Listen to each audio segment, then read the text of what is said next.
ఏదో ఒక దినాన మనమందరము కూడా మరణించవలసిన వారమై మరణించిన దినాన ప్రతి ఒక్క క్రియకి కూడా లెక్క అప్పగించవలసిన వారమై ఉన్నాము. గమనించాలి మనం.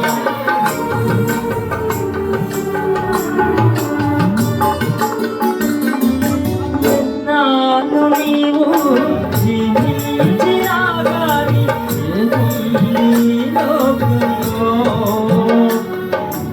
ఇన్నాను నీవు చేసిన క్రియలన్నిటికీ తీసుకుంది పైలోకంలో.